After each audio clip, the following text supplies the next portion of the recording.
All right, debt collection. It's a billion-dollar industry, and Vertical Entertainment's latest film shows the shady side of the business. It's highly doubtful that a lender's going to approve a refi on a credit score that low. In fact, what's likely to happen is that after your denial, you're going to lose your house. And then your Visa card rates will triple if they don't cancel them altogether. All because you were too stubborn to live up to a medical obligation. Insurance was supposed to cover it. And that may be the case, Miss Becker, but that's between you and Anthem Blue Cross. If you would like to stay in your home for the foreseeable future, how about you just give me a debit card number right now, and we can make this all go away. In fact, what's likely to happen is that after you're... All right, here to give us the lowdown on this new film, please welcome actor Mike Vogel. Mike. Hi, Mike. So annoying. I want to like you, but that didn't make me so like you at all. annoying. I mean, like me. Seriously. It's like the clock strikes 5:15 p.m. I sit down, I like about to cut the steak, and the phone rings, and it's like, hello. At least they wait till 5:15 for you. What time is it for you?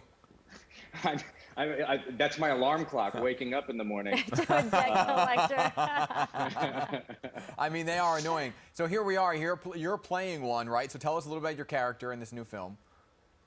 Yeah, I play Ross, and it's a little more in depth and complicated than I like to joke around about with just the debt collection of it all. But Alex Pettifer and I are childhood best friends.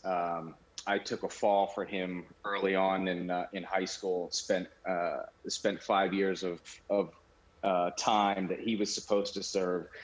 We start this business together, and Ross is a really eccentric debt collector. He's sort of the bad cop to Alex Pettifer's good cop.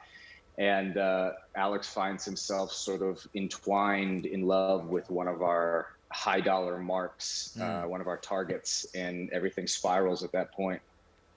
Yeah, you know, the dollar amount for most debts, are much smaller than that. Much smaller. Right? Yeah, much smaller, yeah. And it's you know, you kind of make your day-to-day off of college debt and outstanding credit card stuff, but then you get the real high dollar, the real high dollar price tags, which can get a little violent apparently at times. How much are we talking about here?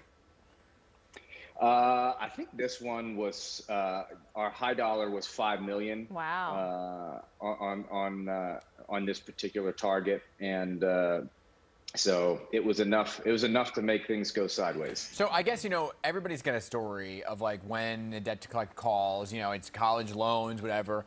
So do you have a story, that helped you relate to maybe playing the character?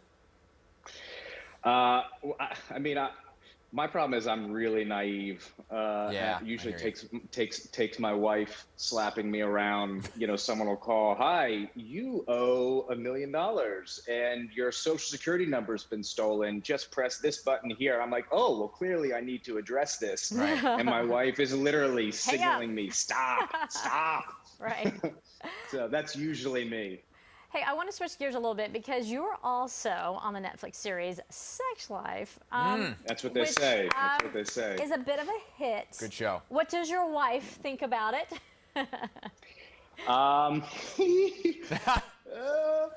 It's no, it was, we knew what we were going into, and it's for us, it's a great take on keeping marriage fresh, keeping love fresh, and not getting lazy.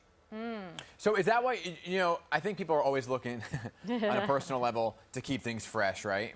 Behind closed doors. Sure. Is that why you think it's doing so well? Like people are looking, can relate very easily to this? Yeah, well, I think we've just come out of a really hard time with this whole pandemic where people have been locked up, and sort of, I think the busyness of life allows us to operate without having to really look that person in the eye and be real about some of the issues we're dealing with. And I think that's what's resonated is the wants, the desires, the sort of the housekeeping that's gone unkept all this time. And so I think that's what it's resonating with people. They see a bit of themselves, their own relationships in the show. Is that what you call it now? Housekeeping. Housekeeping. Quotation marks. Yes, exactly. Well, you posted this video on Instagram. Is that really you? Is that how you make a cheesesteak? Oh, absolutely. We're going to try to put it up for folks. Absolutely. I mean, we're impressed with your skills here, buddy. Listen, I've grown up in Philly. I have downed my fair share. Wow. Wait, So, that's a real good one. That is I didn't see good. this. I hadn't yeah. seen Look this at prior. the dripping cheese. Right? The dripping cheese. It's legit. I mean, hello, You gotta have the Pats and Phillies Geno's. hat on. Yep. Forget it, Yep. They got nothing. I mean, forget the sex life part. You can cook. That's all anyone needs, right? That's it. You can That's handle it. yourself in the kitchen. Loving a cheesesteak. What more is there to life? I mean, That's all you need. that's the language of love right there, the cheesesteak. I think Dan's in love, in fact. Right, seriously. There it is. Right? There it is. Hey, let's cook. Let's do it. Hey, Mike, great to meet you. Thanks for good being to here this see you. morning, okay? Hopefully Thanks, next guys. time we see Appreciate you, it. you can be here in person, okay? Stay out of debt, okay? Sounds good. I'll do my best. Okay. Be sure to right, pay we'll your see ya. debt because Collection hits theaters this Friday. It will also be available on VOD and all digital platforms.